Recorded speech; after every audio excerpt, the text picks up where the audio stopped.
Aklat ng Henesis uli sa ika-22 kabanata, simula sa ika-15 talata, at inaasahan natin ngayon na mag-usap lamang ng kaunting sandali at sisimulan na ang gawain.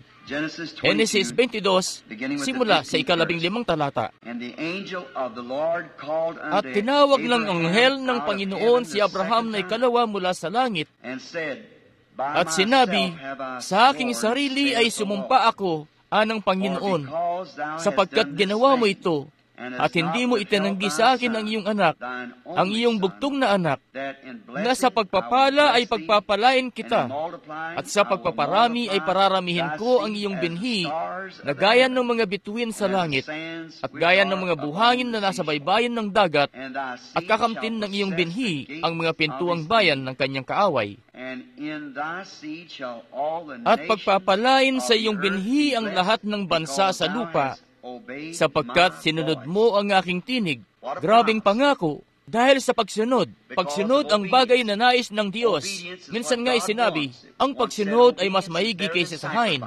Ang sundin ng Panginoon ay mas maigi kaysa sa anupamang hain na maiaalay mo. Nasa harapan natin ngayon ang isang dakilang teksto ngayong gabi, ang patriarkang si Abraham, na tinawag na ama ng pananampalataya, dahil nangako sa kanya ang Diyos ng pangako na mamanahin niya ang lupa at ng kanyang binhi. At sa pamamagitan nga ni Abraham na tayo, yamang patay na kay Kristo, ay naging binhi ni Abraham at mga tagapagmana kasama niya ayon sa pangako. Ngayon, si Abraham ay isang ordinaryong tao lamang. Hindi siya espesyal. Hindi siya kailanman tinawag ng Diyos kung pagbabatayan ng anumang tala na mayroon tayo, hanggang sa siya'y sumapit sa edad na 75. Ang kanyang asawa na kapatid niya sa ama ay 65 taong gulang naman noong panahon na yon. Marahil magkasama na silang namumuhay mula noong batang-bata pa sila, at ang babae't baog at hindi magkaanak. Ang Diyos ay tumawag ng ganap na paghihiwalay para ihiwalay niya ang kanyang sarili mula sa iba pa sa mundo, at mula sa lahat na kanyang kababayan, at mula sa lahat na kanyang mga kamag-anak, may bagay na espesyal na ipinagagawa sa kanya. At kapag ginaasahan ng Diyos na kayo gagawa ng isang espesyal na bagay, ang mariing ipinag-uutos niya ay isang ganap na paghihiwalay mula sa anumang pag-aalinlangan. Kinakailangan niyang sumapit sa ganap na pagsunod para sundin ang bagay na sinasabi niya. Yan ang mariing hinahanap ng Diyos. Hindi niyo pwede itong gawin sa ibang pamamaraan. At ngayon, siya'y nagbibigay ng halimbawa sa tuwina, at yun ang kanyang halimbawa, na isang ganap na paghihiwalay mula sa lahat na kanyang kapamilya, sa lahat na kanyang mga kamag-anakan, at iba pa, para lumakad ng isang buhay na hiwalay ukol sa Diyos. Dumaan ng mga taon, walang nangyari, pero si Abraham ay nanatiling nangahawakan pa rin. Hindi siya napanghinaan ng loob. Hindi siya nagalinlangan sa mga pangako ng Diyos sa pamamagitan ng di pananampalataya, kundi lumakas ng lumakas, nandinulwalhati ang Diyos. Taon na taon sa paglipas nito, hindi maikakatuwang maraming kritiko ang dumarating at nagsasabi, Abraham, ama ng mga bansa, ilan na bang mga anak ang meron ka ngayon? Hindi siya nun natinag, walang anak, at si Sarah ay lampas na sa panahon ng buhay ng panganganak. Ayan nga't, lampas-lampas na sa menopause. Pero sa kabila nun, si Abraham ay nananampalataya pa rin sa Diyos. Naghanda na nga siya sa parating na sanggol dahil alam niya at kumbensido siya na ang Diyos ay hindi gagawa ng pangako na hindi niya ganap na ipangyayari mismo. Dapat ganon din ang pag-iisip ng kanyang binhi, kahit na gaano pang waring di ito tunay, gaano pang waring di ito natural sa natural na isipan, mangyari nga na ang Diyos ay di gagawa ng pangako na hindi niya ganap na asikasuhin yun. Ganyan mismo ang sinasampalatayanan natin. Bawat tunay na binhi ni Abraham ay nananampalataya sa siyaring bagay, kahit na ano pa ang sirkumstansya, gaano pang karaming kaalaman ang maipon natin, gaano pang karaming bagay ang mangyari, gaano pang di natural ito sa natural na pag-iisip, o kahit na gaano pang kahangalan ito. Ang ibig kong sabihin, sa natural na pag-iisip, walang kaso yun. Kung Diyos ang nagsabi, yun na yun. At ang binhi ni Abraham ay nananangan sa ganito ang sabi ng Panginoon. Yun na yun. Nalaman natin, makalipas ang 25 taon, kaya't wala talagang anak, at sa kabila nun, ay tapat sa tuwina ang Diyos na tuparin ng pangako kay Abraham. Dahil si Abraham ay sumasampalataya sa Diyos, dumating nga ang munting batang lalaki, si munting Isaac. Pagkatapos na dumating si munting Isaac sa eksena, ayan nga na nasumpungan natin na binigyan ng Diyos si Abraham ng dobleng pagsubok. Ang sabi niya, ang batang ito, matapos na ngayon ay halos 115 taong gulang na o 20 si Abraham. Ang sabi niya, nais kong dalhin mo ito, ang iyong nag-iisang anak, at dalhin mo siya sa bundok na ipakikita ko sa iyo, at doon ay ialay mo siya sa bundok na ito para gawing hain. Sa madaling salita, wasakin mo ang bawat katunayan na meron siya na ang pangako'y matutupad. Yan nga'y aalisin ang lahat ng natural na mga bagay. At sabi ni Abraham, tinanggap ko siya bilang isa mula sa patay. At ako'y ganap na kumbinsido na kaya niyang ibangon ang batang ito mula sa patay. Hayan nga ang mga tao ngayon na binhi ni Abraham, dahil ibinangon niya tayo mula sa patay. Tayo patay noon sa kasalanan at pagsalangsang. At siya na may kakayahang baguhin ang isipan ko, baguhin ang kaisipan ko, baguhin ang kalikasan ko, baguhin ako na panibago, ay magagawa nga niya ang bagay na ninanais niya, anumang bagay ang sabihin niya. Sinasampalatayanan ko ito na katotohanan. At bawat binhi ni Abraham ay sumasampalataya sa siyaring bagay.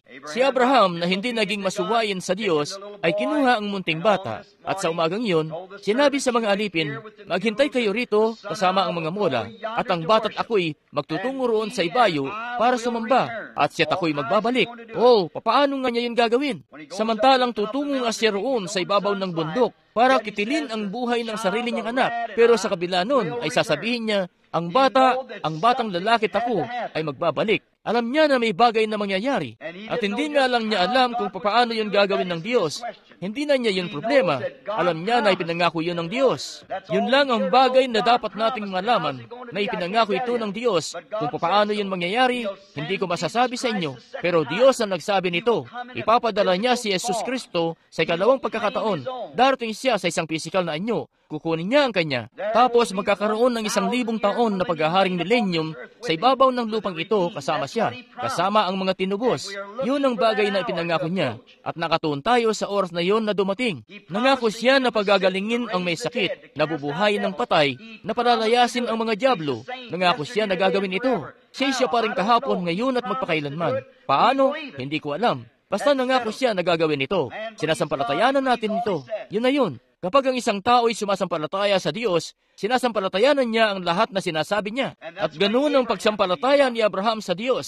Ngayon, inutusan nga siya na wasakin ang bawat katunayan na ang pangako ng Diyos ay tutuparin. Pero siya nga'y kumbensido na magagawa yun ng Diyos. Ngayon, hindi lang ibinigay ng Diyos ang dakilang pangako na ito. Ibinigay niya ito sa binhirin ni Abraham. At dahil naging tapat si Abraham at pinanghawakan ang salita ng Diyos na ipinangako ng Diyos sa kanya. At kaya batid niya na magagawa ng Diyos na ibangon ng bata na ito, at hindi niya ipinagkait ang kanyang sariling anak. Ano pat ang Diyos, ito'y tipo ng Diyos na ibinibigay ang kanyang sariling anak. Hayan nga, habang pasan-pasan ng kahoy sa bundok at iba pa, kung papaano nga na si Kristo rin paglaon ay pinasan ang sarili niyang pang-alay na kahoy, paakyat sa burol, kung saan siya ipapako sa krus. Napagtanto natin yan dito na dahil sa ginawang ito, nalugod ng gusto ang Diyos na makita na iniibig siya ni Abraham ng higit sa anumang bagay sa mundo, higit pa sa sarili niyang nag-iisang anak. Iniibig niya siya ng higit sa anumang bagay na maaaring sabihin ng iba, na maaaring gawin ng iba, kaya't ganoon na lamang ang pag-ibig niya sa Diyos, na siya'y nananampalataya pa rin sa kanyang salita.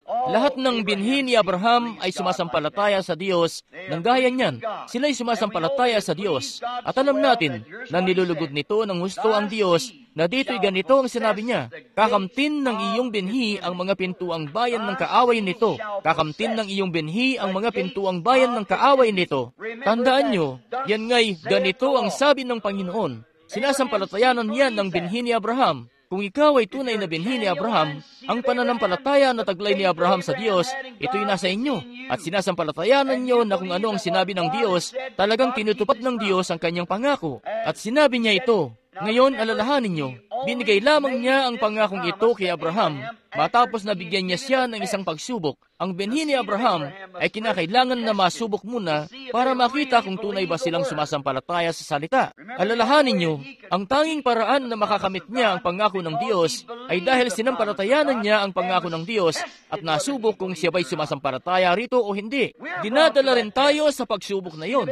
Ang binhi ni Abraham sa panahon ngayon ay dinadala sa pagsubok na yon. Panghahawakan ba natin ang salita ng Diyos o panghahawakan natin kung ano ang sinabi ng tao tungkol dito? Panghahawakan ba natin ang isang bagay na gawa-gawang kredo ng kung anong organisasyon at yun ang tatanggapin? O panghahawakan natin ang bagay na sinabi ng Diyos? Kung ang salita ng Diyos ay totoo, sinasampalatayanan natin ang salita ng Diyos kahit na ano pa ang sabi-sabihin ng iba. Ang bawat salita ng tao ay maging kasinungalingan nga sa atin at ang sa Diyos ang katotohanan. Yan ang tunay na binhi ni Abraham. Pero bago kayo maging yaong tunay na binhi, kinakailangan niyong dumaan sa pagsubok, gaya ng ginawa ni Abraham mismo. Hindi lang siya kay Abraham nangako, bagkus ang kanyang binhi kakamtin ang mga pintuang bayan ng kaaway. Oh, grabe!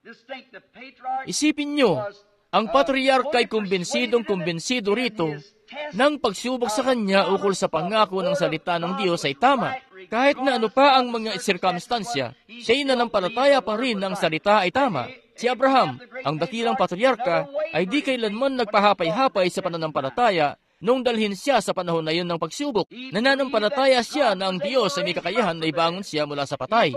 Sinampalatayanan niya yun dahil Diyos ang nangako at yamang ang Diyos ang gumawa ng pangako na siya'y magiging ama ng mga bansa, kaya't sinampalatayanan niya na ganun nga. Hindi man niya alam kung paano yun mangyayari. Noong dumating ang sanggol, matapos na siya'y magtiwala ng 25 taon, pagkatapos nga'y utusan siya na patayin ang bata na yun, hayan pa rin na batid niya ng pangako ng Diyos ay totoo. At ibinigay nga niya ang kanyang anak. Ang kanyang binhi ay ganun din. Ang pangako ng Diyos ay yaong selyo sa kanila na binhi ni Abraham. Ang pangako ay isang selyo, isang naglagdang saksi. At kapag sinampalatayanan natin ang bawat salita, kung ganoon ay ibinigay sa atin ang selyo na sa pamamagitan nito ay pinatototohanan ang pangako. Kita nyo, kung tayo sa pagiging binhi ni Abraham, dumadaan tayo sa pagsubok na kung tayo ba'y sasampalataya sa Biblia o hindi. Ang Biblia ay salita ng Diyos, dahil ito'y ang Diyos. At pagkatapos na dumaan kayo sa pagsubok para sumampalataya, sa panahon na sasabi-sabihin ng iba, tapos na ang araw ng mga himala, kung tatanggapin mo yun nga'y kontra sa salita. Kung sasabihin mo, hindi na kayo makakatanggap ng Espiritu Santo sa panahon ngayon, wala nang ganyang bagay. Yaong 12 alagad lang noon ang nakatanggap nito. Ang sabi ng salita, si Pedro nga'y ipinapangaral ito nung araw na yon ng Pentecostes. Ang sabi niya, mangagsisi kayo, bawat isa sa inyo, at mabautismuhan sa pangalan ni Yesus Kristo para sa ikapapatawad ng kasalanan. At tatanggapin ninyo ang kaloob ng Espiritu Santo, sapagkat sa inyo ang pangako at sa inyong mga anak, at sa lahat ng nangasa malayo, maging ilan man ang tawagin ng Panginoon nating Diyos. Ganoon ang eksaktong ibig sabihin nito. Heto't ngayon, kung handa na kayo para dumaan sa pagsubok ng definitibong pagsubok ng Diyos at sundin ang prescription na yon, sinasabi ko sa inyo, masusumpungan nyo na tinutupad ng Diyos ang kanyang salita kung sasampalatayanan nyo ito. Ganun nga, pero kinakailangan nyong dumaan doon dahil yun ang selyo. Kung matatanggap nyo ito, kung ganoon nga itatanggapin nyo ang pangako dahil ito'y prescription ng Diyos, ang paraan kung paano ba natin yun gagawin at yun ang pamamaraan na dapat nating sundin ito. Sadyang kung ano ang sinabi niya. Ngayon, hindi lang sa ilan, kundi sa sinuman. Sinuman na sumasampalataya, sinuman na nagsisisi, sinuman na nananampalataya. Ito'y para sa lahat ng henerasyon. Sa lahat ng mga tao, sinuman na nagnanais na sampalatayanan nito. At ang pagsampalataya sa salita ng Diyos ang maghahatid sa inyo ng pangakong ito. Sa puntong yun, at sa puntong yun lamang, na makakamit nyo ang kapangyarihan na ariin ang selyo ng pangako. At ang pangako na natanggap natin ng selyo ay ang bautismo ng Espiritu Santo. Tama nga. Dahil yun ang Diyos sa inyo ng Espiritu, na kayo'y ang kanyang salita na nasa inyo. Pagkatapos siya'y papasok. Kung tatanggapin nyo ang salita sa loob nyo, ang Espiritu Santo lang ang tanging makapagbubunsod na yun ay mabuhay. At kung ganoon ay kamit nyo na ang pangako na ari ng pintuang bayan ng bawat kaaway na nagtatangkang lumusob sa inyo. Ganon nga, ipinangako ito ng Diyos at ganon nga ito. Ngayon alalahanin nyo, doon nyo lamang ito magagawa sa puntong yun. At sa puntong yun lamang, matapos na masubok sa pamamagitan ng salita. Si Abraham ay nasubok sa pamamagitan ng salita. Sasampalataya ka ba, Abraham, nakakamtin mo ang inyong anak? Opo, nung dumating na ang anak, ngayon puksain mo siya. Sumasampalataya ka pa rin ba, Abraham? Sinasampalatayanan ko pa rin ito. Siya nga, dahil may kakayahan ka po na ibangon siya mula sa patay. At pagkatapos noon, ang sabi niya, ngayon, ang binhi mo'y kakamti ng pintuang bayan ng kaaway nito. Amen. Matapos na dumating ang pagsubok. Sige, tingnan pa natin ang ilang binhi ni Abraham sa natural na binhi, na heto tayo ngayon na spiritual na binhi. Pero sige, sumpungan natin sa pamamagitan ng natural na binhi, ang ilan sa kanila na nananampalataya noon sa buong pangako ng Diyos at di kailanman kumuwi. Sabi ko, siya nga pala, saan bang layunin na kailangang ipakita ng isang Kristiyanong dalagita ang pangilalim niyang kasuotan? Hindi ko yan maintindihan. Kayo ipinanganak ng muli ng Diyos. Gamit niyo ang kagandahan ng Espiritu Santo para ipakita mismo kung ano kayo. Kung ano nga ba kayo.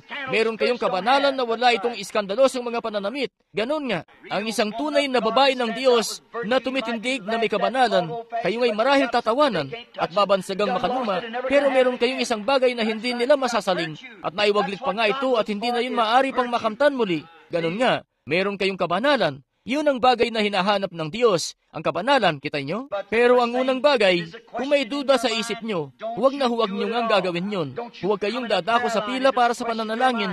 Kung may duda sa isip nyo, huwag kayong dadako maliban na buong buo nyo itong sinasampalatayanan ng mariin, na walang pag-aatubili sa isipan nyo na kahit ano, kundi kayo'y gagaling mismo ano't anuman. Kung ganon, ay bababa kayo mula sa entabladong ito na magaling na. Ganon nga, kapag wala ni isang pagdududa sa inyong isipan na kahit ano, kinakailangan niyong manampalataya sa Diyos. Hindi kunwang masasampalataya, tunay mismo na sasampalataya. At sinasampalatayanan ito ng binhi ni Abraham dahil sinabi yun mismo ng salita at yan ang dahilan kung bakit natin ito sinasampalatayanan. Hindi dahil may panunuri ang isang tao o dahil may kung anong sinong tao nagsabi nito. Kaya't dahil ang Diyos mismo ang nagsabi nito, na siyang nagpapaging katotohanan nito. Kapag Diyos ang nagsabi nito, yun ang tatapos sa lahat ng mga pagdududa. Siya ang huling salita. Siya ang ultimato mismo. Kapag may sasabihin ng Diyos na anumang bagay, yun na yun. Walang anumang bagay ang makapagsasalita ng anumang laban dito. Ang bawat salita ng tao ay isang kasinungalingan at ang akin ang katotohanan. Ngayon, habang tinutugay-gay natin ang ilan sa mga binhing ito, magbulay tayo. Bulayin natin yung mga binatang Hebreo na inilista ko rito. Bulayin natin yun, yung tungkol sa mga binatang Hebreo, at sila'y sinubok mismo laban sa pagsamba sa imahe. Ngayon, alalahanin nyo, ang sabi ng hari, sino mang hindi yuyuko sa imaheng ito, ay ipapatapon sa nag-aapoy na hurno. Ngayon, ang mga binatang ito'y nananampalataya ng salita ng Diyos ay tama, na di dapat sila sumasamba sa kung anong uri ng imahe, na ano pat, nung sumapit sila sa pagtutuos, haya't sinubok sila kung gagawin ba nila. Gayong ang lahat ng iba pang kabataan ay nagtungo roon at tinanggap at sumamba. Sila ngay umayon mismo sa paraan na sinabi ng hari. Sila'y nakiayon sa popular na kaisipan noong panahon na yon, na kailangan daw nilang gagawin yon. At noong ang mga binata na iyon ay sinubok, kung sila ba'y sasamba sa imahe at susuway sa salita ng Diyos, na natili silang tapat sa salita, kahit na ano pa ang sirkumstansya, na natili silang tapat sa salita. At noong ipatapon na nila ang mga binata sa nag-aapoy na hurno, ang pangako ng Diyos ay natupad. Kinamit nila ang mga pintuang bayan ng kanilang kaaway, at may kaapat na lalaki na katayo ron, na may susi na kinalagang init mula apoy, at wala ngang magawang apoy, kundi pabayaan sila. Amen. Kapag ang isang lalaki o isang babae handang masubok ng definitibong pagsubok, kita nyo, kinailangan nilang dumaan sa apoy. At noong magawa nila, naroon nga sila sa apoy.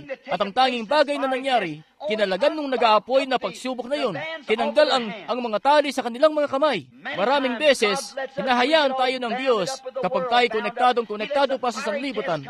Gapos pa roon, ibinubunsod niya ang nag-aapoy na mga pagsubok na dumating sa atin, kung saan kinakailangan nating gumawa ng isang pagpapasya. At kapag gagawin natin yon, ang tanging bagay na gagawin ng pagsubok na yon, kapag ang isang tunay na binhi ni Abraham ay naroong nakatayo sa sangang daan ng pagpapasya at siya'y magpapasya na maglingkod sa Diyos, ang ibubunsod nga lang nun ay puputulin ang mga koneksyon na yon at palalayain tayo. Marahil bibigyan ka ni Satanas ng karamdaman. Marahil bibigyan ka niya ng isang ganito o kung anong ganoon. Paano nyo pala malalaman na hindi ang Diyos yon na naglagay sa inyo sa sangang daan para tingnan kung anong uri ng pasya ang gagawin nyo? Kinamit nila ang pintuang bayan ng apoy. Hindi sila masunog-sunog ng apoy. Ni wala maski amoy lang ng apoy na kumapit sa kanila dahil batid nila na sila'y binhi ni Abraham at tumindig sila para sa Diyos at sa kanyang salita. Kinamit nila ang mga pintuang bayan ng kaaway at hindi sila masunog-sunog ng apoy dahil kinamit nila ang mga pintuang bayan. Paglaon, may isang lalaki, isang propeta sa dako roon, ng pangalan ay Daniel. Siya ngay sinubok siya kung maglilingkod ba siya sa isang totoong Diyos o hindi. At noong dumating ang panahon na yon, na kung siya ba'y maglilingkod sa isang tunay na Diyos o sasamba sa isang paganong Diyos-Diyosan, tumanggi siyang sambahin yon. At binuksan ang mga kortina at nanalangin sa kanyang Diyos araw-araw at dinakip siya dahil doon. Dahil sa paglabag sa federal na mga batas at ipinatapon sa yungib ng mga leon. May isang kumpol na mga gutob na leon ang umatungal sa kanya roon. Anong ginawa niya? Kinamit niya ang pintuang bayan ng kanyang kaaway. Hindi siya makain ng mga leon. Nagpadala ang Diyos ng haliging apoy. isang anghel na tumayo sa pagitan niya at ng leon. Kinamit niya ang pintuang bayan ng kaaway dahil sinubok siya para makita kung sasamba siya sa isang totoong Diyos o tatangkilik ng sandosenang paganong Diyos-Diyosan para sambahin niya. Mangyari nga na namayani siya sa pagsubok at kinamit niya ang pintuang bayan ng kaaway. Hindi man lang siya nasaling ng leon dahil ang Diyos ay kasama niya. Ang pangako ng Diyos ay nanatiling totoo dahil siya isang tunay na binhi ni Abraham. Si Moises, isa pa na dakilang tao, sinubok din siya. Kaya nga, para makita ang pangako na ibinigay ng Diyos sa kanya. Ako'y sasama sa iyo sa pagdako mo roon. At nung siya'y tumayo sa harap ng mga manggagaya ng kanyang kaloob, sinubukan nila Janes at Jambres na tumayo roon at gayahin ng mismong bagay na inatas kay Moises na gawin. At tinawag nga siya ng Diyos at alam niya na siyang inatasan para gawin yon at tumayo siya roon at pinamalas ang himala na sinabi sa kanya ng Diyos na gawin. At ito ngang nakatayo roon ng mga manggagaya para gawin ang siyaring bagay, pero hindi nun natinag si Moises. Tumindig siya ng tapat sa salita ng Diyos at kinamit niya ang mga pintuang bayan. Amen ng kaaway. Dahil tumindig siyang tapat sa pangako ng Diyos kahit na sino pa ang nagtatangkang gayahin ito. Grabing aral yan para sa bawat Kristiyano. Kapag titingin kayo sa paligid at makakakita ng isang hipokrito, alalahanin niyo mismo na kanya lamang tinatangka na gayahin ang totoong artikulo. Pero ang ibig sabihin lang yan ay meron mismong isa na totoo talaga. Kaya tumindig kayong tapat sa salita ng Diyos. Kahit na ano pa ang dumating o lumipas, ingatan niyo ang kanyang pangako.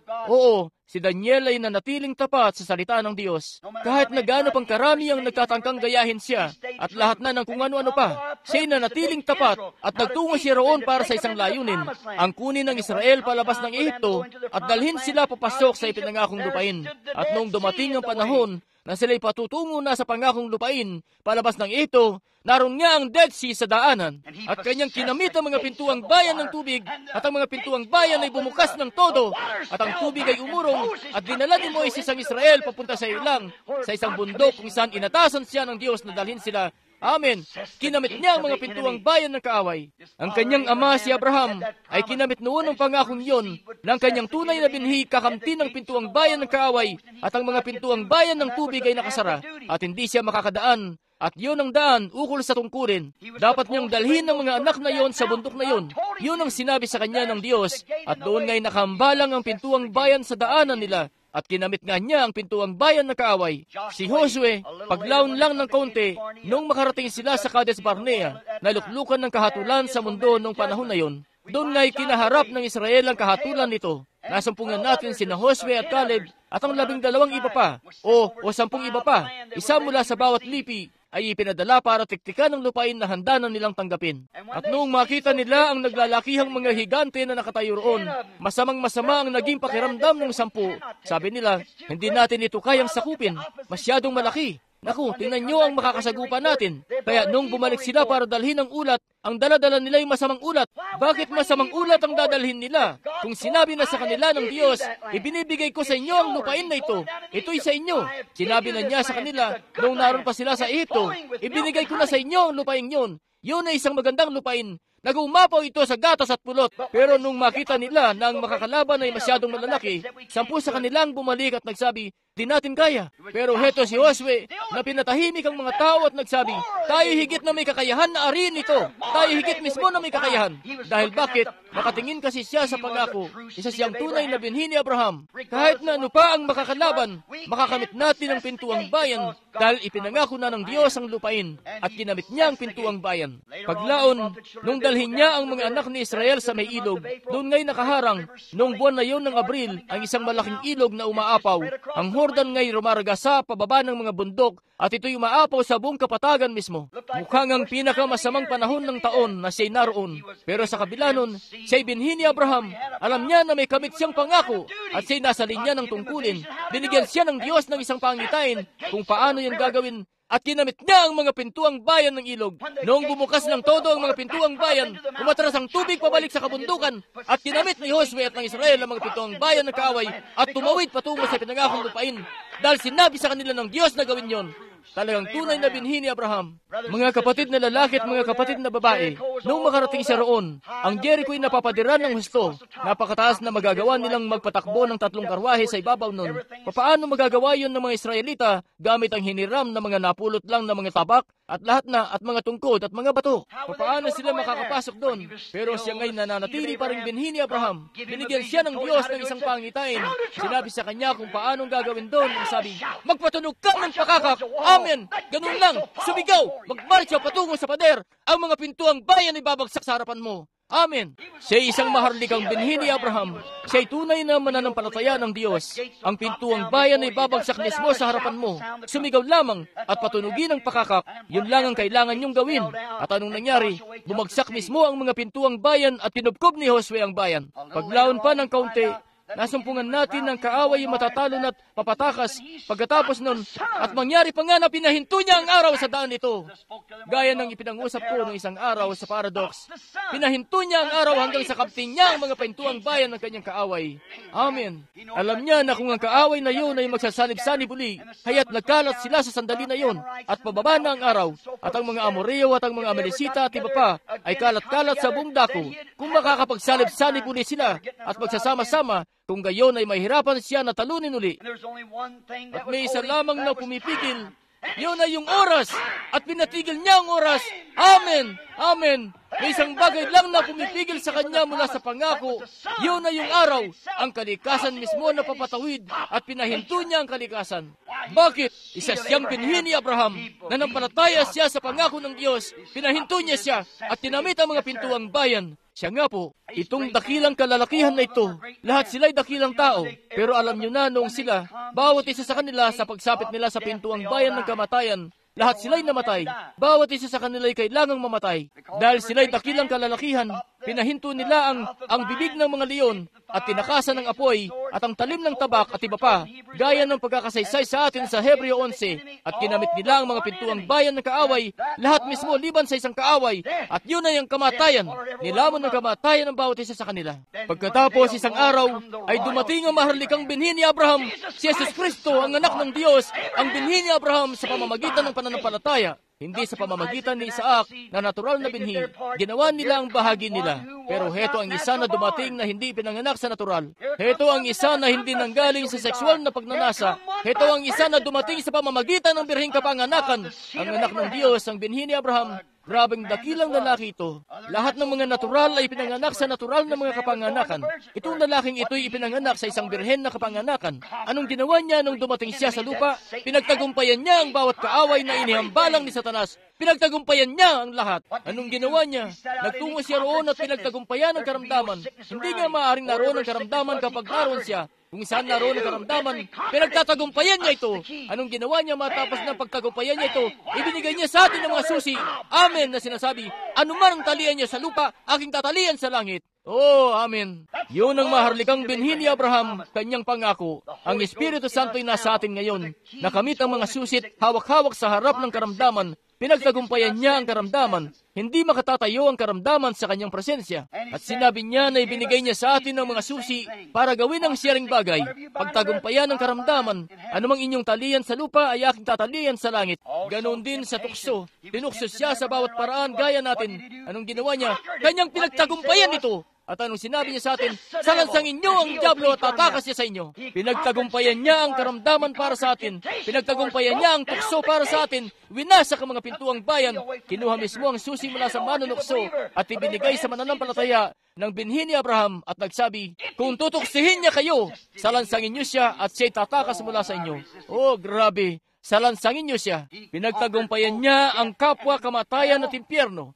Bumangon siya sa ikatlong araw na sinasabi, ako'y nagtagumpay at dahil ako'y nabubuhay, kaya'y mabubuhay rin naman.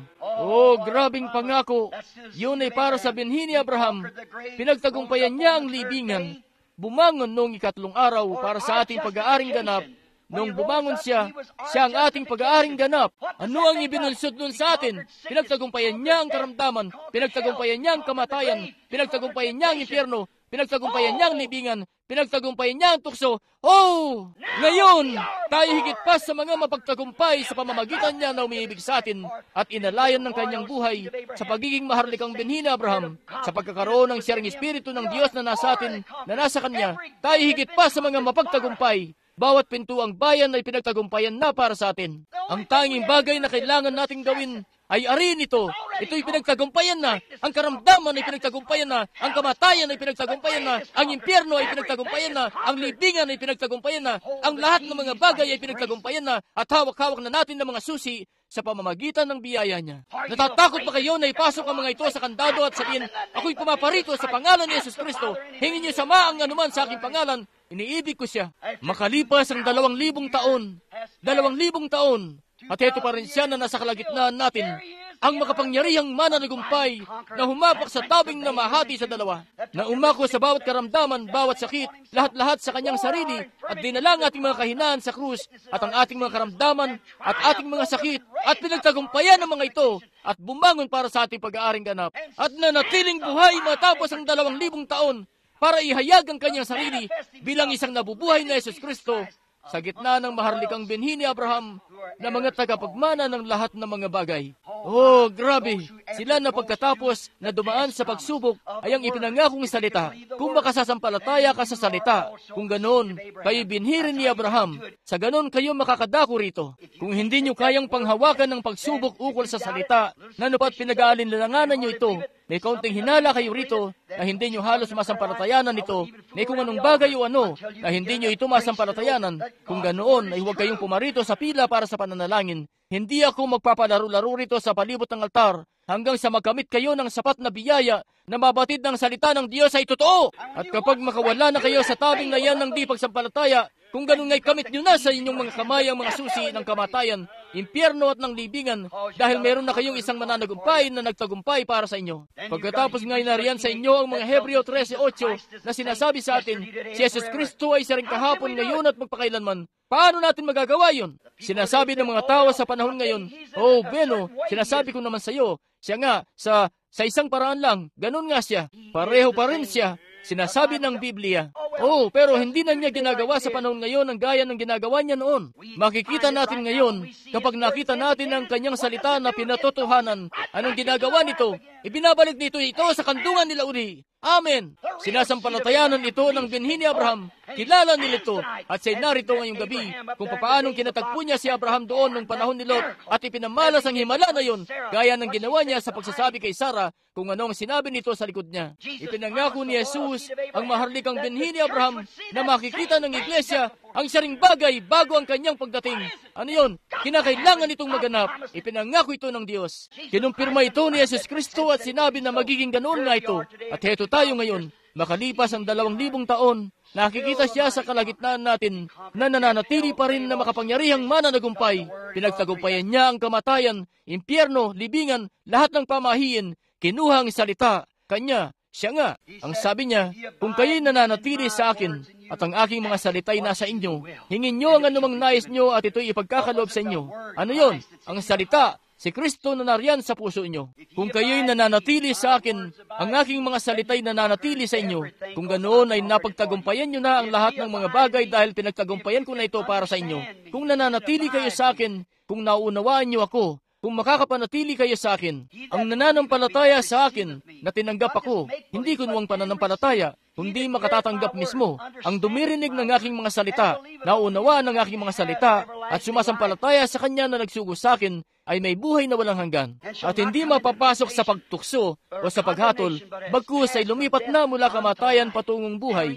Ayan nga siya, ang makapangyarihang mananagumpay. Heto siya ngayon, ang siya rin kahapon, ngayon at magpakailanman. Heto siya na nagpapamalas sa harap ng binhi ni Abraham, na tinawag palabas ng Babylonia, tinawag palabas ng Sodoma, tinawag palabas ng mundo at ibinukod, na ipinapakita mismo ng eksakto ang kanyang pangako. Makalipas ang 2,000 taon. Ito siya na nakatayo sa kalagitnaan natin ngayong gabi. Ang makapangyarihang mananagumpay na yon, ang salita ng Diyos na nakatatalos ng mga pag-iisip na nasa puso at mga haka niyon. Ano yun?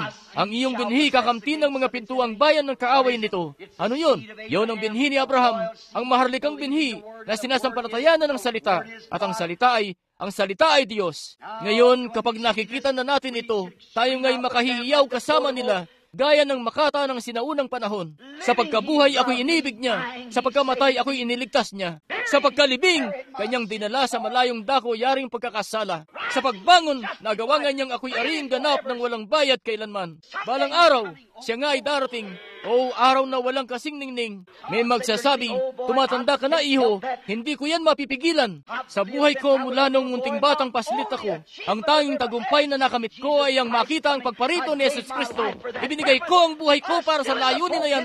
Ako'y nasa pulpito pa rin bilang isang matandang lalakit, sinasampalatayanan ko ang siyaring salaysay. At ang pinakadakilang bagay na naiisip ko ay ang makita si Jesus Kristo na dumarating mula sa kalangitan para tanggapin ang sariling kanya. Diyos, kung ganoon ang aking hindi nga nakapagtataka na maawit natin. Ipagbunyi ng kalahatan ang kapangyarihan ng Jesus na pangalan. Ang mga anghel ay hayaan na manikluhod magpatira pa. Dalhin sa harapan ng maharlikang diadema at putungan siyang Panginoon ng buong lahat-lahatan. Bakit? Siya ang makapangyarihang mananagumpay. Kung kayo nasa Kanya, kayo nasa salita. Ang sabi niya, kung kayo nananatili sa akin, hingin niyo ang anumang nais niyo.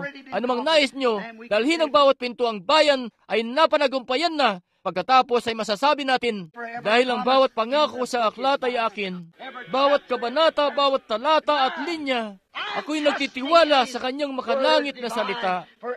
Dahil ang bawat pangako sa aklat ay akin. Mga kaibigan, napagtatanto niyo ba ang ibig sabihin nito? Bawat pangako na ipinangako ng Diyos noon kay Abraham, bawat pangako na ipinangusap ng mga propeta, bawat pangako na ipinangako ni Jesus Kristo para sa panahon na ito, narito siya para patotohanan ito at para ipakita na siya'y nabubuhay magpakailanman, kakamtin ng iyong binhi ng pintungang bayan ng mga kaaway. Pagdating sa oras ng kamatayan, sasabihin nyo, ano naman ang masabi mo tungkol doon? Taglay nyo pa rin ang pagmimay-ari na yon na sinabi noon ni Pablo, O libingan, saan naroon ang iyong tagumpay?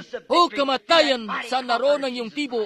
Pero salamat sa Diyos na nagbigay sa atin ng tagumpay sa pamamagitan ng makapangyarihang mananagumpay na yon, si Jesus Kristo. Ang mga anghel ay hayaan na manikluhod magpatira pa dahil sa harapan ng maharlikang diadema at putungan siyang Panginoon ng buong lahat-lahatan. Ngayong gabi, pagkalipas ng 2,000 taon, tatayo tayo para makita siya. Ayan nga, ang makapangyarihang mananagumpay na siyang naghapak ng tabing na nagiwalay sa atin mula sa alinmang pangako ng Diyos at tayo sa Kanya higit pa sa mapagtagumpay. Manalangin tayo. Makalangit na Ama, sa pagkakatayo namin dito ngayong gabi, sa presensya ng Espiritu Santo, ang dakilang persona na yon ni Jesus Kristo, sa inyo ng Espiritu, na siyang ipinangako na darating sa binhi ni Abraham, ang maharlikang binhi. Dalangin namin, O Diyos, kung may lalaki o babae, kabataang lalaki o kabataang babae na nandito, na hindi ka pa nila nakikilala, meron silang pag-aalinlangan at pag-aagam-agam sa kanilang isipan, tungkol sa salita ng Diyos, na kung ito ba'y katotohanan o hindi. O dakilang Diyos na siyang gumawa ng pangako, pumarito ka po sa gabing ito. Merong isang dakilang pangako na iyong ipinangako, Panginoon. Kaya't iyo pong tutuparin ang pangako na yan. Sinabi mo, ang sumasampalataya sa akin, ang mga gawa na aking ginagawa ay gagawin din naman niya. Higit pa rito ang gagawin niya, sapagkat ako'y dadako na sa Ama. Diyos Ama, dalangin namin na iyong patototohanan ang iyong salita. Marami po sa mga anak ni Abraham ang narito ngayong gabi na mga may sakit o binarikadahan sila ng dyablo, kanilang ikinulong sila sa loob at ipinagkandado ang mga susi at nagsabi, ngayon mamamatay nga kayo, meron kayong sakit sa puso, meron kayong ganito, ganoon o iba pa at mamamatay nga kayo. O Diyos, naway tumunog ang jubileyong trompeta ngayong gabi na ukol sa Ebanghelyo, nang sa gayon ng bawat alipin ay makawalan at malaya na. Pinagtagumpayan na ni Jesus Kristo ang mga pintuang bayan na yon. Hawak-hawak namin ang mga susi sa aming mga kamay. O sa aking pangalan ay makapagpapalayas sila ng mga dyablo. Kung hihiling kayo ng anumang bagay sa Ama sa aking pangalan, ay gagawin ko. Ang sumasampalataya sa akin, ang mga gawa na aking ginagawa ay gagawin din naman niya. Ang salita ng Diyos ay mas matalas at mas mabisa kaysa isang tabak na may 2 talim, na bumabaon hanggang sa paghiwalayot ng utak at madaling kumikilala ng mga pag-iisip na nasa puso. Kung paano nga sa mga araw ni Noe, Gayon din naman ang pagparito ng anak ng tao, sapagkat sila noon ay nagsisikain, nagsisinom, nag-aasawa, pinapapag-asawa, may malalaking programa ng pagpapatayo, at sa pagmamatsyag namin sa sanlibutan, magkakaroon ng mga tanda, nakakatakot ng mga tanawin sa langit sa itaas. Ito yung mga flying saucer, lindol sa iba't ibang dako, ang dagat ay umuugong, mga tidal wave, magsisilupaypay ang puso ng tao, takot, may pagkabalisa sa pagitan ng bansa, natitilihang panahon, kung papaano noon sa mga araw ni Lot, gayon din sa pagparito ng anak ng tao. O Diyos, pumarito ka ngayong gabi at ipamalas ang iyong salita. Pumarito ka ngayong gabi at isaalang-alang ang pananampalataya ng mga anak ni Abraham. Sa pangalan ni Yesus Kristo, ay inihiling namin ito. Amen. Pagpalain kayo ng Panginoon ng masagana. Hindi po ako magtatawag ng pagdulog sa altar sa oras na ito. Iiwan ko ito sa inyo. Iniisip ko na malimit ang mga pagtawag ng pagdulog sa altar. Naniniwala ako sa mga ito. Mangyaring marami ang tumanggap ay nagpabautismo. Ganun nga, marami ang tumanggap sa kanya. Mananalangin tayo para sa mga may sakit. Magagawa ko ngang makapangusap dito buong gabi. Kalugod-lugod nga po kayo ng mga tagapakinig. Pero ang bagay na ako ang nagsasabi ay sadyang mula lang sa isang tao.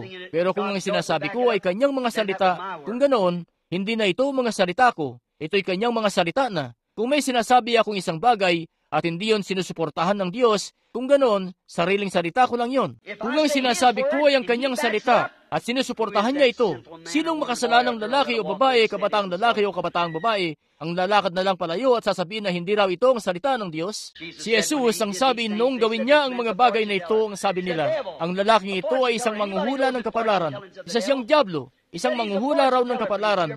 Alam ng sino man ng panghuhula ng kapalaran ay sa dyablo. Ang sabi niya, isa siyang manghuhula ng kapalaran. Pero nakakita na ba kayo ng isang manghuhula ng kapalaran na nangangaral ng ebanghelyo? Nakakita na ba kayo ng manghuhula ng kapalaran na nagpapalayas ng mga dyablo? Hindi't wala nga.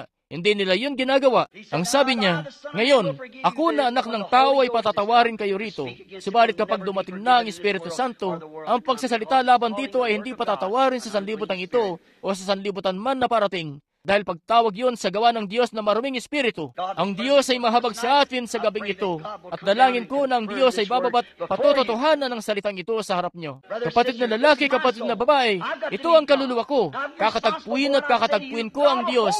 Pananagutan ko ang bagay na sinasabi ko sa inyo. Pananagutin ako ng Diyos para rito. Ganun nga, anong kapakinabangan ng may dudulot nito sa akin? Natatayo rito at sasabihin ng mga bagay na ito. Kung alam ko na kinukunden ako ang kaluluwa ko na mapunta sa impyerno, may daan na tila matuwid sa isang tao. Subalit ang dulo niyaon ay mga daan ng kamatayan. Hindi kailangan ng Diyos ng tagapagpaliwanag, gaya ng nabanggit ko na noon. Siyang nagpapaliwanag ng sarili niyang salita. Kakamtin ng binhi ni Abraham ang pintuang bayan ng kaaway. Sinasampalatayanan niyo ba yan? Kung magagawa ko lang na pagalingin kayo, gagawin ko.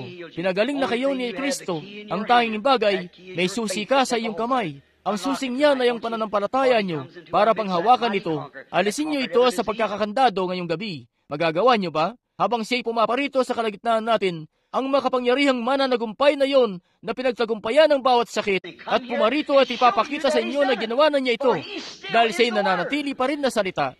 At ang salita ay isang kumikilangan ng mga pag-iisip na nasa puso. Anong prayer card na? B, bilang isa hanggang saan ba tayo nagsimula ng isang gabi? Sige't magsimula tayo sa bilang 50. Sino po ang may prayer card B? Bilang 50. Itaas mo ang iyong kamay.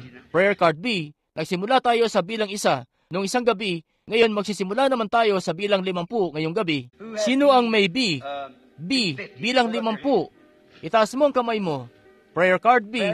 Bilang 50. Ang ibig niyo bang sabihin ay wala rito? Nasa sayo ba? Sige, B. Bilang 50. B, bilang 51. Sino po ang may hawak? B, bilang 51. Sige, B, 52. Sino ang may hawak ng B? 52. Sige, nasa sayo. B, 53. 54. Hali kayo rito. 54, 55. Nagpupunta rito ang anak kong lalaki bago ako pumasok at pinaghahalo-halo niya ang ilang mga card.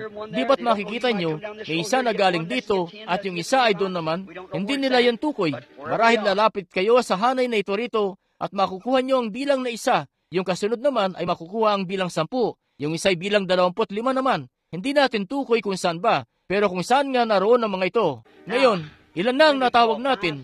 5, 4, B 50. B ba? 50, hindi ba? B 50 hanggang 55, 56, 57, 58, 50, 60. Ngayon, sige tingnan natin. 1, 2, bilangin mo sila, Billy, at ay 60, 70. Patayuin niyo muna sila, kung maaari. B, 50 hanggang 70. 75, bilangin mo sila, kapatid na Roy, kung maaari, habang nakikipag-usap ako sa mga tagapakinig. Ilan sa mga nariyan ngayon sa pagtingin nyo sa gawirito at wala pa kayong prayer card? Alalahanin nyo, ang sabi ni Jesus, ang mga gawa na aking ginagawa ay gagawin din ninyo. Totoo ba yon? Totoo yon. Sinasampalatayanan nyo ba yon? Ganon ang sinabi mismo ng anak ni Abraham. Sinasabi ng Biblia na siyang dakilang saserdote, mga Hebreo, 4 na kabanata, siyang dakilang saserdote na nahihipot na habag sa ating mga kahinaan. Sinasampalatayanan niyo ba yan? Kung siya pa rin kahapon, ngayon at magpakailanman, paano niya yung gagawin? May isang munting babae noon sa Biblia.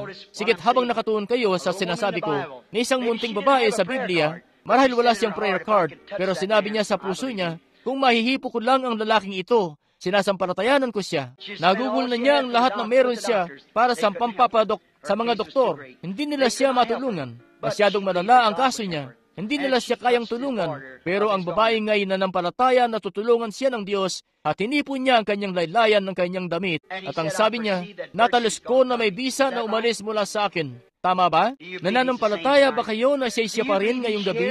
Nananampalataya ba kayo na siya narito? Ilan ang naniniwala na siya'y bumangon mula sa patay? Ngayon, paano niyo mapapatunayan na siya'y nagbangon mula sa patay? Hindi pa katagalan, may isang tanyag na lalaking Baptist ang lumapit sa akin at sabi niya, Kapatid na Branham, ako'y natalo. Natalo isang beses ng isang Mohammedan na sinabi yun. Ang sabi niya kasi, kung siya nga'y bumangon, ipinangako niya na kanyang gagawin ang siring bagay. Sige, tingnan nga natin kung magagawa niya ito. Kita niyo, ang paniniwala kasi nila'y hindi niya yun ginawa. Pero tayo ngayon naniniwala na ginawa niya yun. Sinasampalatayanan natin na siya nagbangon mula sa patay.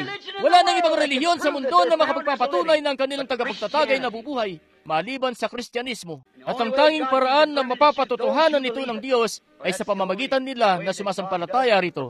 Dahil yun lang ang tanging paraan na mapapamalas ng Diyos ang pagpapangyari ng kanyang mga salita ay sa pamamagitan ng mga sumasampalataya rito. Ngayon, habang ang mga tao ay nakalinya rito sa munting pila para sa pananalangin, hindi ko alam kung ilan ang magagawa natin.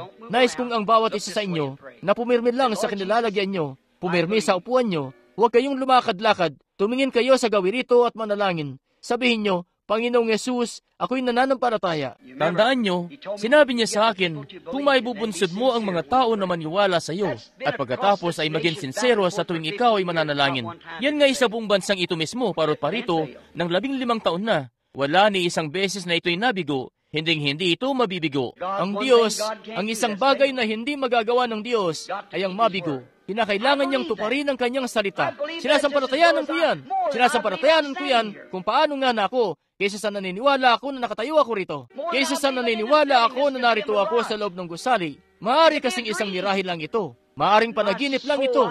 Sa kaluluwa ko, alam ko na si Jesus Kristo ang anak ng Diyos ay nabubuhay. At kayo sa pagiging binhi ni Abraham, kayo sa pagiging patay kay Kristo, kayo binhi ni Abraham. Ngayon may mga panyo sila rito. Dakilang pananagumpay ang naibunsod gawa nito sa mga taong nananampalataya. Ngayon, iyuko na natin ang ating mga ulo habang naghahanda ang mga tao at ipanalangin natin ang mga ito. Makalangit na Ama, itinuro sa amin sa Biblia at may mga tao rito na sumasampalataya na ang bawat salita na iyong sinasabi ay ang katotohanan. Panginoon, kung minsan ay nagpapahapay-hapay sila at sumusuksok sa suksukan ng susi gamit ang susi, na hayat sablay at nakakaskas lang, pero nananampalataya sila na ito'y naroon nga. Iyo pong hayaan lang sila na magpatuloy sa pagsuksok hanggang sa mahanap nila ito. Dahil ito nga'y naroon naman talaga. At ang susi na iyon ay ang tamang susi. Kung kayo'y makasasampalataya, lahat ng mga bagay ay ipangyayari. Habang ang awitin na inaawit natin ngayon o tinutugtog, sa Biblia, ang sabi nga roon, kinuha ni Pablo mula sa kanyang katawan ang mga panyo at mga tapi, at ipinadala ito sa kanila na mga may sakit at nagdadalamhati, at ang masasamang espiritu ay umalis mula sa mga tao, at sila'y gumaling. Ngayon, Panginoon, alam namin na kasama ka ni San Pablo, pero hindi nga siya yun. Ikaw po yun, Panginoon. Si Kristo'y nasa Kanya. Hindi ako ang nabubuhay, kundi si Kristo na nabubuhay sa akin, ang sabi niya. At ngayon, sa henerasyong ito, ikaw pa rin ay nananatiling Kristo sa araw na ito ngayon. Kung papaano kahapon, at habang ipinapanalangin ko ang mga panyong ito, hinihipo ang mga ito, Dalangin ko na iyong gagapiin ng bawat kaaway.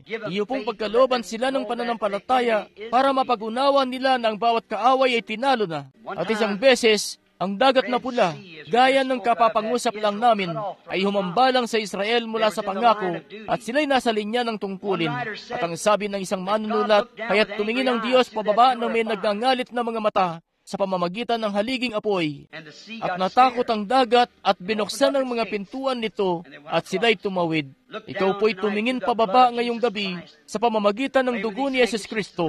At nawa kapag ang mga panyong ito'y maipatong sa mga may sakit, naway makita ng kaaway ang aming pananampalataya. Ngayong gabi habang idinadalangin namin ang pananalangin ito na may kalakip na pananampalataya para sa kanila. May each one be delivered in Jesus Christ's name.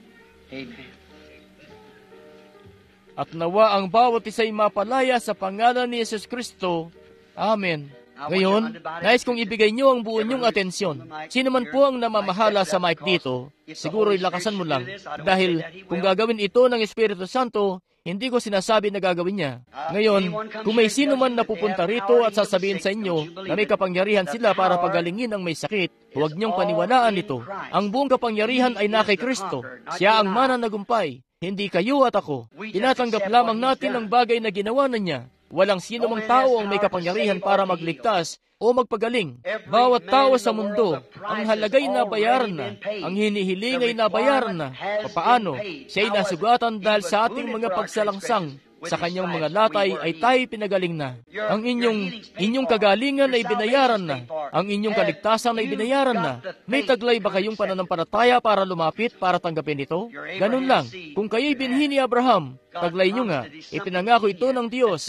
May bagay sa loob nyo na nagsasabi na naroon yun at naroon nga. Ngayon, ano ang kaloob? Kaloob ba yung nakakahayo at nakakapagpagaling ng mga tao? Hindi. Ang kaloob ay yung naalis mo ang sarili mo sa pagkakahambalang sa daan nang sa gayon ay magamit ka ng Diyos. Ngayon, ipinangako niya yan, ang huling tanda, ayon kay Jesus Kristo, kung paano sa mga araw ng Sodoma, bago mismo ito sinunog, hindi na bago ang ibang bagay ay mangyari. Ang Ebanghelyo ay ipinangaral ni Lot at kung ano pa, hindi yun. Pero bago yun sinunog, bumaba ang Diyos sa anyo ng isang tao at namalagi kasama ang hinirang na iglesia, si Abraham at ang kanyang grupo na taglay noon ng pangako. Ngayon nalalahanin niyo, ang binhi lamang ni Abraham ang tatanggap dito. Kaunti pang panahon at hindi na ako makikita pa ng sanlibutan.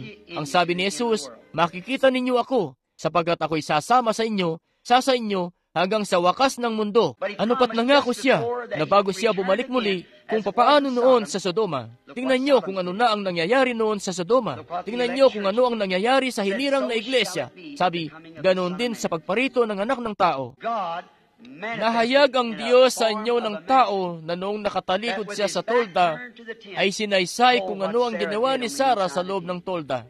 Lahat ng nakakaalam na yan ay katotohanan. Itaas niyo ang inyong mga kamay. Ganoon mismo.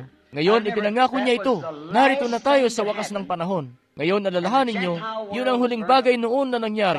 At ang daigdig ng hentil ay sinunog, ang Sodoma. At ang ipinangakong anak ay dumating sa eksena. Tayo nakaantabay rin sa isang ipinangakong anak, ang anak ng Diyos. Heto tayo. Naway buksan ng Diyos ang inyong mga mata. Wala na akong nalalamang iba na sasabihin pa. Naway buksan niya ang inyong mga mata. Ngayon, makalangit na Ama, wala po akong kayang gawin. Isa lamang akong timpal ng putik na iyong hinulma at inilagay sa dako rito. O Diyos, nawa ako sa gabing ito ay kamtin ang iyong biyaya at presensya, na naway iyong marahil gamitin ng mumunting kimpal na ito ng putik na meron ka rito, na ang mga ito, Panginoon, na iyong tinawag tungo sa buhay na walang hanggan, at marahil hindi pa ito natatanggap, naway makita nila ang mga pangakong ito. Marahil itinuro sa kanila na ito raw ay para noon sa ibang panahon. Pero heto nga ito sa Biblia, iyo pong patotohanan nito, Panginoon. Ito po'y sarili mong interpretasyon. Hindi nito kailangan ng higit paroon. Kung iyo pong ibubunsod ito, kung ganoon ay makikita nila ng salita'y totoo. Iyo pong ipagkaloob ito, Ama. Itinatagubilin namin ang aming mga sarili sa iyo. Ibunsod nawa ng bawat tao rito, Panginoon, ay gamitin nila ang kanilang pananampalataya sa gabing ito. Naway ang bawat bahagi ng lipi ni Abraham sa pamamagitan ni Jesus Kristo ay magtaglay ng pananampalataya sa gabing ito at tanggapin ang iyong presensya. At ibibigay namin sa iyo ang papuri. Amen. Ngayon, ito ba yung Ngayon, kakatuwa nga ito. Nais kong tulungan niyo ako ngayon. Ipanalangin niyo ako. Maupo lang ng tahimik mismo. Huwag kayong paalis-alis. Maupo lang ng tahimik manalangin. Ngayon kita niyo, ito yung umuusad na mula sa pag-iibanghelyo patungo sa pagtataimtim mo sa iyong sarili sa isang paraan ng Espiritu ng Diyos ay ganap na madadala ka sa ibang dimensyon. Ngayon, ito pong nakatayo ang isang kabataang, lumapit ka lang dito ng kaunti, Binibini, at sigit, mainam yan, para hindi na ako lumayo mula sa mic na ito, kita nyo? Hindi ko kasi alam kung anong mangyayari, kita mo? At kung minsan, alam mo, ngayon, ang alam kong dahilan nito, yung mic kasi, kita mo, at sinusubukan nilang masagap ito roon, at hindi ko lang alam kung ano. Ngayon, tayo estranghero sa isa't isa, hindi kita kakilala, hindi pa kita nakikita sa buong buhay ko, kaya't higit na mas bata ka sa akin, at marahil milya ang layo ng kapanganakan natin at taon-taon ang layo. Ito ang unang beses natin na pagkikita. Tama ba? Kung ganoon nga, itaas mo ang iyong kamay para makita ng mga dumalo. Ngayon, siya po isang Binibini lamang na nakatayo rito. Tingnan nyo ito pabalik sa kasulatan. Kunin natin ang San Juan 4. Bawat isa sa inyo'y basahin niyan pagka-uwi nyo. Hindi ko sinasabi ng babaeng ito'y ganong klase ng babae. Hindi ko alam. At alam nyo na hindi ako si Jesus Kristo. Pero heto siya. Ito siya. Ngayon, ang kanyang espiritu na nagpapahid sa amin ay magagawang ihayag ang suliranin sa kanya, gaya ng ginawa niya noon sa babae sa may balon, parehong bagay. At dahil nga doon, ayan mismo ang mga saserdote at mga namumuno noong panahon na yon, nang sinasabi-sabi, ang lalaking ito isang manghuhula ng kapalaran o isang diablo, Beelzebub. Ang sabi ng babae, Ginoo, napagkikilala ko na ikaw ay isang propeta, alam namin na ang Mesiyas ay parating. At yon ang magiging tanda niya. Ngayon, ilan ang nakakaalam na yan ay totoo? Bueno, kung siya pa rin kahapon, ngayon at magpakailanman, hindi ba't yan din dapat ang kanyang tanda sa gabing ito? Ipinangako ba niya na magiging ganun nga, bago mismo ang wakas ng panahon? Ngayon tingnan nyo kung tinutupad niya ang kanyang pangako sa binhi ni Abraham. Ngayon, kung meron dito na iniisip na mali yan, pumunta kayo rito at gawin ang siring bagay. Kung hindi, kung ganoon, ay huwag kayo magsabi ng anumang bagay tungkol dito sa inyong pribilehiyo. Ngayon, sa pangalan ni Kristo, inilalagay ko ang bawat espiritu sa ilalim ng aking pamamahala para sa kalwalhatian at karangalan ng Diyos. Makikipag-usap lang ako sa iyo pansumandali, Binibini. Alam mo, ang ating Panginoon ay nakipag-usap noon sa babaeng yun sa balon. Ang sabi niya, dalhan mo ako ng maiinom. Ano yung ginagawa niya? Ngayon, masdan ang sabi niya sa San Juan 5, katotohanan sinasabi ko sa inyo, ang anak, yun nga siya, ang katawan, ay walang magagawa man sa ganang aking sarili. Tanging ang bagay lamang na nakita niya na ginagawa ng Ama. Ang ginagawa ng Ama, kanyang ipinapakita sa anak. Kita niyo, hindi ako gumagawa sa ganang aking sarili, kundi kung ano ang nakikita ko na ginagawa ng Ama. Mangyari nga na si Jesus ay di nagpapamalas ng isang himala, maliban na unang-unay ipakita sa kanya ito ng Diyos sa pamamagitan ng isang pangitain. Hindi na sinasabi sa kanya sa kanyang tenga, kundi ipinapakita sa kanya. Kung ano ang aking nakikita, hindi na narinig, nakikita na ginagawa ng Ama. Yun ang nagpaging sa kanya na isang propeta na katulad ni Moises. Gaya ng sinabi noon ni Moises, ngayon, sa tuwing kanyang malalaman ng Ama, papunta siya sa Jericho noon, pero kinailangan niyang dumaan ng Samaria at nagtungo siya sa isang bayan doon ng Sikar. At ngayon, kita mo, ang mga taga-Samaria naghihintay para sa isang Mesiyas. Ang mga Hudyo ay naghihintay para roon, at siya'y nagpakita sa kanila ng kanyang tanda. Si Felipe, si Nathaniel, si Pedro, noong mismong mapangyari ang tanda na yon, ang sabi nila, ikaw ang anak ng Diyos. Ang sabi naman ng rabay, ang lalaking ito'y Beelzebub. Pero ngayon, tandaan nyo, ang mga hentil, tayo na mga Anglo-Saxon, hindi tayo naghihintay noon para sa isang Mesiyas. Mga pagano tayo, mga Romano at kung ano pa, hindi tayo naghihintay noon para sa isang Mesiyas. Dumarating lamang siya sa kanila na naghihintay para sa kanya. Mangyari nga ng mga Samaritano'y naghihintay para sa kanya, kaya kinailangan niyang puntahan sila doon sa Samaria. Naupo siya roon sa may balon. May isang kabataang babae marahil kasing edad mo na lumabas doon. Isa siyang babae na may masamang reputasyon. Nabasa mo na ang kwento sa palagay ko at sabi niya, babae, dalhan mo ako ng maiinom. Sabi ng babae, oh, hindi kaugalian para sa iyo na isang Hudyo na humingi sa isang taga-Samaria ng ganyan. Sabi niya, pero kung nalalaman mo lamang kung sino ang kausap mo, ihingi ka sa akin ng maiinom. Nagpatuloy ang pag-uusap hanggang sa nasumpungan niya kung saan naroon ang suliranin ukol sa babae. Naalala mo ba kung ano yon? Napakarami niyang asawa. Tapos sabi, humayok at sunduin mo ang asawa mo na magpunta rito. Sabi ng babae, wala akong asawa. Sabi, tama yung sinabi mo. Sabi, dahil nagkaroon ka na ng 5, at ang isa na kinakasama mo ngayon ay hindi sa iyo. Sabi ng babae, Ginoo, napagkikilala ko na isa kang propeta. Batid namin na kapag ang Mesiyas ay darating, sasaysayin niya sa amin ang mga bagay na yan. At ang sabi niya, ako nga siya. Iniwan ng babae ang banga niya ng tubig, tumakbo sa bayan at nagsabi, halikayo, tingnan niyo ang isang lalaki na nagsaysay ng bagay na ginawa ko. Hindi ba't ito na ang Mesiyas? Hindi sila nagkaroon ng propeta sa loob ng daang taon. At heto ang isang lalaki na nagsasabing siya ang Mesiyas at napatunayan mismo na isang propeta talaga. At ipinakita ang tanda ng pagka-Mesiyas. May bubunsod ka rin ba na sumampalataya sa ganun ding bagay kung gagawin niya ang siyaring bagay? Yamang siya pa rin kahapon, ngayon at magpakailanman? At ipinangako sa pamamagitan ng mga kasulatan na kanyang gagawin ito? May bubunsod ba nito ng mga tagapakinig ay sumampalataya? Pinahihirapan ka ng suliranin sa bato. Kung tama, itaas mo ang kamay mo. Bakit kaya parang laging may balik yon sa harap ko? Meron kasing isang nagsasabi dyan, hinulaan niya lang yon. Hindi ko po ito kailanman hinuhula-hulaan. Heto, siya po isang mainam na babae. Sumasampalataya ka ba sa akin? Ngayon, alam mo na hindi ko kailanman hinulaan yan. Hayaan mong sabihin ko ang isa pang bagay. Ang asawa mong lalaki kasama mo, siya'y pinahihirapan din, hindi ba? Suliranin sa gulugod. Tama, hindi ba? Meron ka ring munting anak na lalaki na isinama mo. Siya'y pinahihirapan din. Gusto mo siyang maipanalangin. May kung anong bagay siya na suliranin sa kanyang mga mata. Ganun nga, meron ka rin kasamang munting batang babae. May suliranin siya sa bato. Katulad mo. Tama ba? Ngayon, lahat kayo gagaling na. Kung kayo sasampalataya, sinasampalatayanan mo ba ito? Pagpalain kayo ng Diyos, humayo kayo sa inyong daan at maging magaling na. Sumasampalataya ba kayo? Siya rin kahapon, ngayon at magpakailanman. Ano yun? Ano ba itong sinisikap niyang gawin sa inyo na binhi ni Abraham? Ipinapakita niya sa inyo na hindi siya patay. Hindi ko kayang gawin ang mga bagay na yan. Hindi siya patay, bagkus siya'y nabubuhay mismo. Ipinapakita sa inyo na may karapatan kayo para kamtin ang mga pintuang bayan ng inyong kaaway. Yun ang aayos nun. Itong binibini, lumapit ka rito pansumandali. Tayo halos magkaidaran sa palagay ko. Pero tayo estranghero sa isa't isa sa abot ng nalalaman ko. Hindi kita kakilala at tayo estranghero.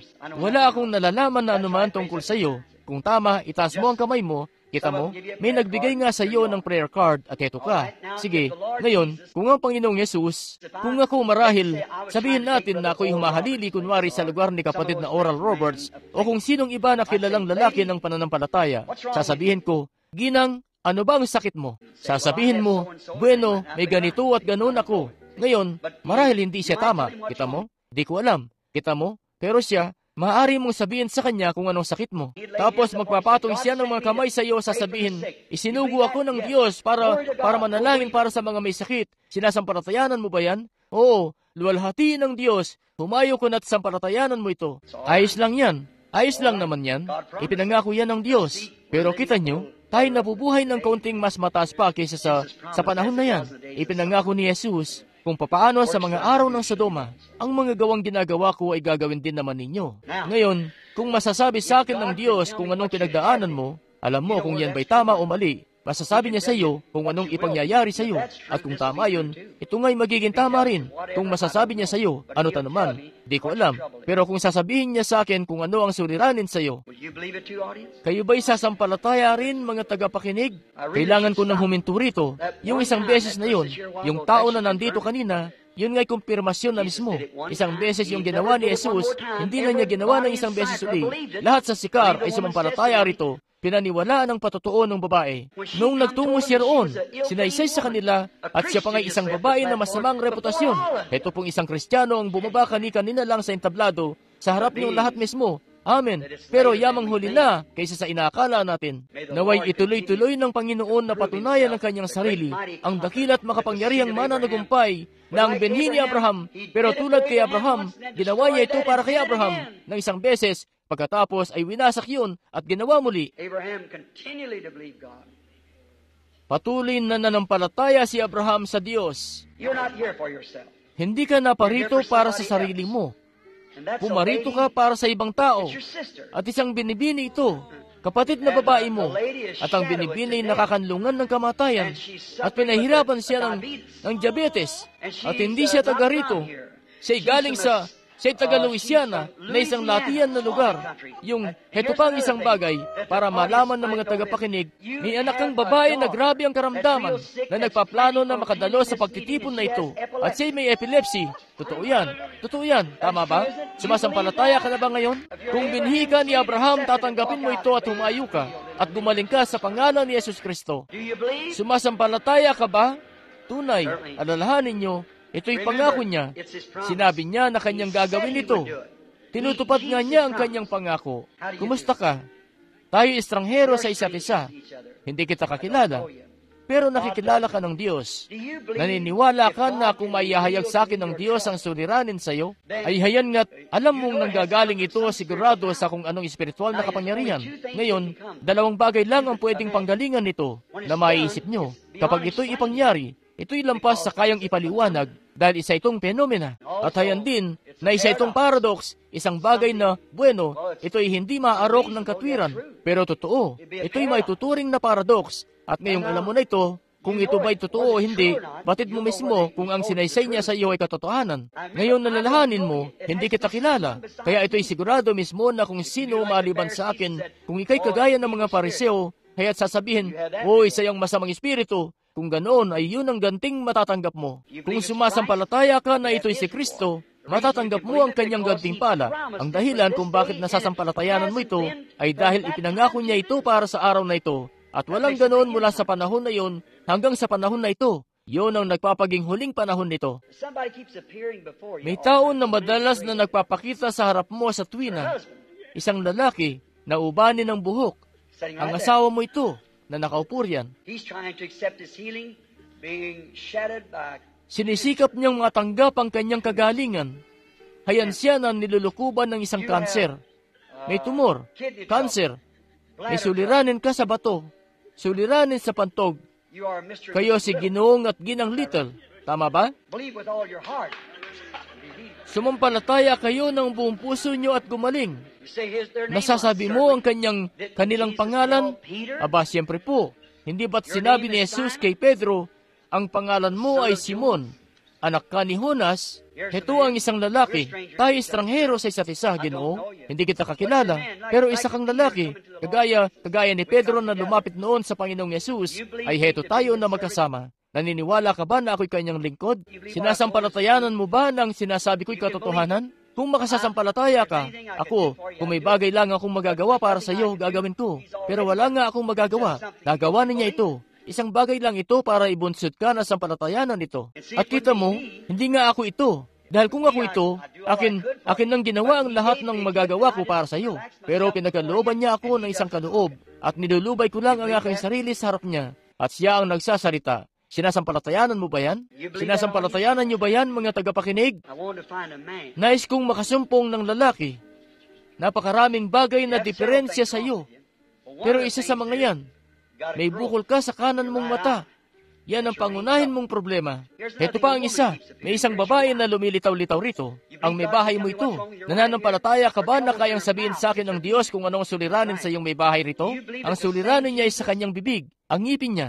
Ganon nga. Nananampalataya ka ba ng siyang Jesus, nakilala kung sino si Simon Pedro, ay masasabi sa akin kung sino ka?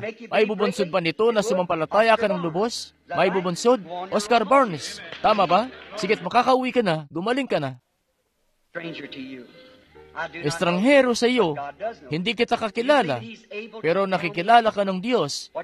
Nananampalataya ka ba na kayang niyang sabihin sa akin kung ano ang suliranin sa iyo? Ikaw ba'y sasampalataya ng buong puso mo? Ang suliranin mo ay sa bandang lalamunan mo at sa dibdib mo rito, isa itong pamumulok ng buto. Nagkakaroon ka na ng mga bukol na parang ganoon at buko-buko sa loob ng struktura ng buto. Ganon nga, hindi ka taga rito. Ikaw ay nakatira sa isang siyudad na may kahil na kakahuyan sa buong paligid nito. Nasa lambak yun, na may bulubunduking tanawin sa likod nito. May hotel na ang tawag ay Antlers. Sa San Bernardino ito. Tagaroon ka. Umuwi ka. Pinagiging maigi ka na ni Jesus Kristo kung ikay makasasampalataya rito. May isang bagay lang na makapagpapagaling ng kanser.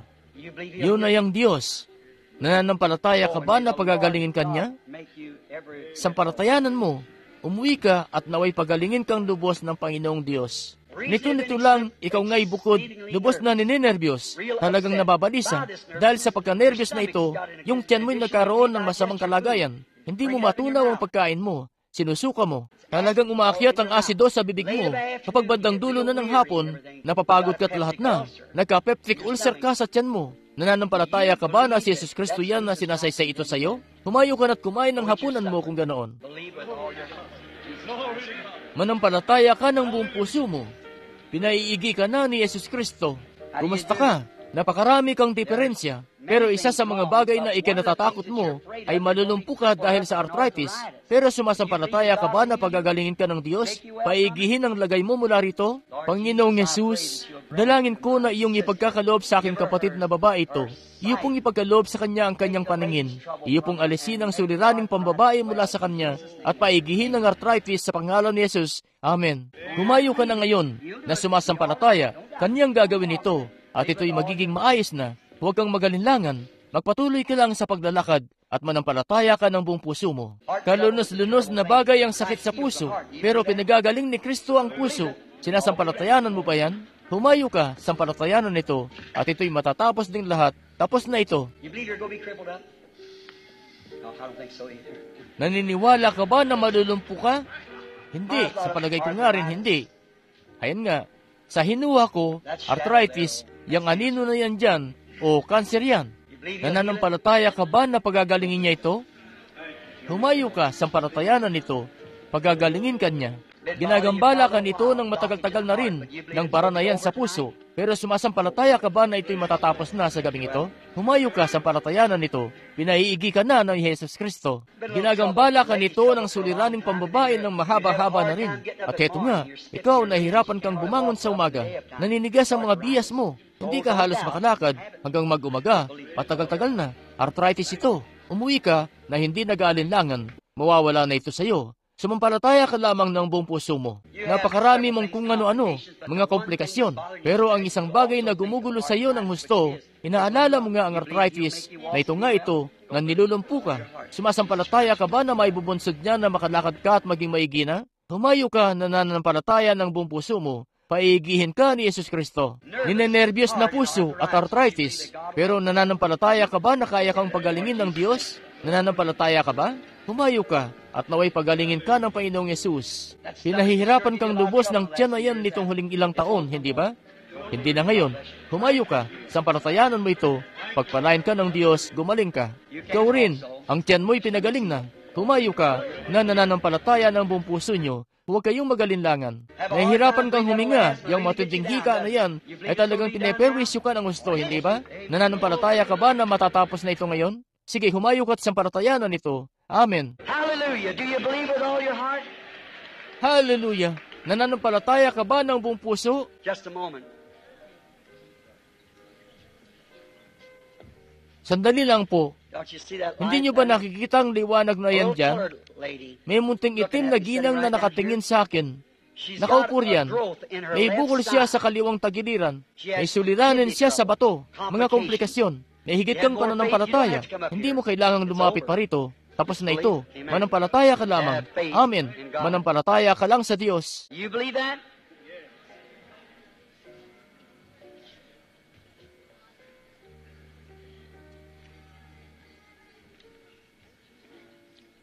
Sinasampalatayanan mo ba yan? Nananampalataya ka ba, kapatid na babae, na malalampasan mo ang suliranin na yan sa gulugod? Ikaw na nakaupo riyan. Nananampalataya ka ba na pagagalingin ka niya? Sige, basta't huwag ka lang magalinlangan dito. At makakamit mo ito kung sasampalataya ka lamang. Ang lalaking nakaupo rito na nakatingin sa akin, pinahirapan siya ng suliranin sa prostate. Patayo-tayo sa gabit iba pang bagay. Nananampalataya ka ba, Ginoo? Matatapos din yan. Siya nga, kung sinasampalatayanan mo ito. Hetong nakaupo ang isang itim na lalaki na nakaupo rito. Nakatingin siya sa akin. Pinahirapan siya ng epilepsy. Inaasam din niya ang bautismo sa Espiritu Santo. Tumayo ka, Ginoo. Tanggapin mo ang kagalingan mo.